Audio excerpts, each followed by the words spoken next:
Good morning. This is Deacon Bill Russell from the Diocese of Lansing.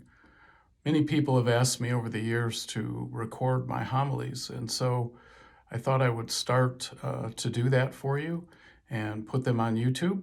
And so this is going to be Come Into the Light with Deacon Bill. And I wanted to share with you a passage from 1 John chapter 5 that gave me the idea of doing this. I didn't want to do it for a long time, but people have asked me, so here we go. But the passage is 1 John chapter 5. Now this is the message that we have heard from him and proclaim to you. God is light, and in him there is no darkness at all.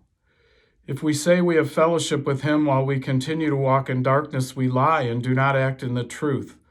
But if we walk in the light, as he is in the light, then we have fellowship with one another, and the blood of his Son, Jesus Christ, cleanses us from our sin. So that's the idea behind Come Into the Light. Now I wanted to share with you a homily that I gave on just this past Holy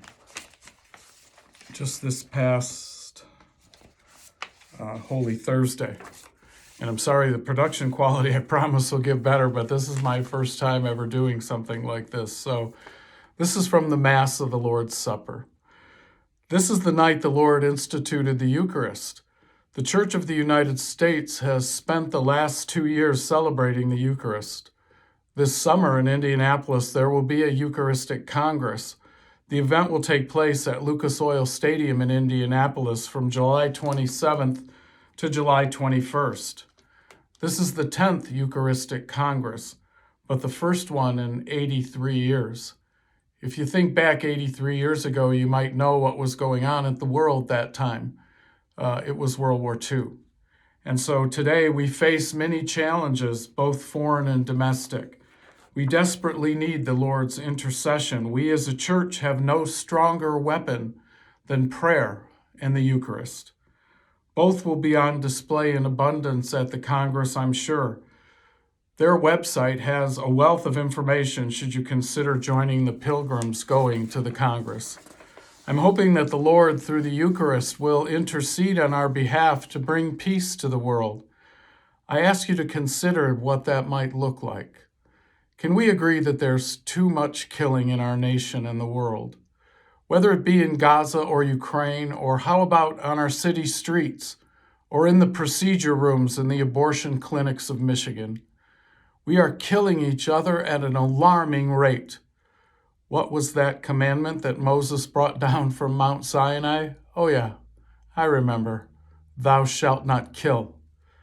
Isaiah prophesied that a child would be born, a son would be given us. They would call him Wonder Counselor and Prince of Peace.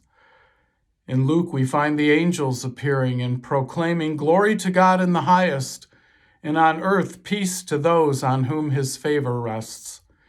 In the Gospel of John, Jesus proclaims, "Peace I leave with you, my peace I give to you. Not as the world gives do I give to you. Let not your hearts be troubled, neither let them be afraid." St. Francis proclaimed, "Make me a channel of your peace." What are we doing with the peace he is offering? Obviously, we have not gotten much better since 1941. Maybe our service members are not dying like they were in the Second World War, but certainly the unborn, the people of Gaza, the people of Israel, the people of Ukraine and Russia more than make up for the deaths that were occurring the last time we had a Eucharistic Congress. The gospel talks about Jesus becoming a servant to the apostles by washing their feet. Jesus stooped to do the job normally given to the lowest servant in the house. Imagine washing all those dirty feet as they came in from walking the dirt roads of Galilee. Not exactly what you might expect from the Son of God. As you heard, Peter was appalled, but Jesus insisted that he endure the indignity and have his feet washed. After completion, Jesus teaches the lesson that he meant to teach by his example. If then your Lord and teacher have washed your feet, you also ought to wash one another's feet, for I have given you an example, that you also should do as I have done to you. How does servant leadership look in 2024? It's hard to think of any American politician who routinely governs by the use of servant leadership. It seems we are more and more governed by elitists who are more concerned with how much money they can make while in office or after. They're not concerned about following the example of Jesus Christ. Forget our leaders for a minute. How are we doing as servants? Do we serve at the local food kitchens? Do we serve at Center for Hope in Flint? How about visiting the elderly? At the parish, you can volunteer for all kinds of activities, and I hope you go to your parish and you do that. If we show this example to the community, we are showing how the source and summit of our lives is the Eucharist, and that leads us to a life of service, not a life of self-indulgence. How we spend our money in service to our community and in charity is another way to establish ourselves as a community of service, a community that is directed toward the service of others and not ourselves. The principle would seem to apply equally well to the government and those who run it as it does to our own households. How many more billions of dollars must we spend in the Middle East and Ukraine? I know they're complicated situations. However, I also think that pouring more money into those situations will not bring peace.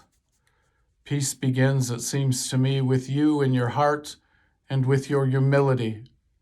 The kind of humility you find when the Lord of the universe stoops down to wash the feet of his disciples. The kind of humility you find when the Lord of the universe comes to us as a tiny child born in a stable in Bethlehem.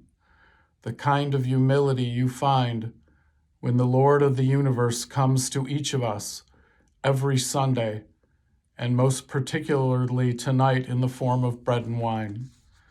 The Eucharistic Congress in July seeks to spread the adoration of this humble meal that we celebrate this evening. For me, it's rather simple. Do you choose abortion and war, or do you choose the bread of life?